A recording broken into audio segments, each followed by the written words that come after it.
খবরদার কেউ ভিডিওটি উপরে ধাক্কা দিবেন না, দেখবেন আপনার কপাল খুলে যাবে। আজকে পড়া লাগবে না, শুধু আপনি শুনবেন, কারণ আমি সই শুদ্ধ করে সূরা ইখলাস 3 বার পাঠ করব, আর আপনি শুনলেই আপনার আমল নামে 1 খতম কোরআনের সওয়াব উঠে যাবে।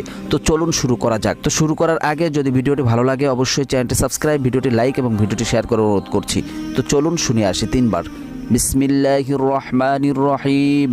قل هو الله أحد الله الصمد لم يلد ولم يولد ولم يكن له كفوا أحد بسم الله الرحمن الرحيم قل هو الله أحد الله الصمد لم يلد ولم يولد ولم يكن له كفوا أحد بسم الله الرحمن الرحيم قل هو الله أحد الله الصمد لم يلد ولم يولد ولم يكن له কুফুয়ান আহাদ।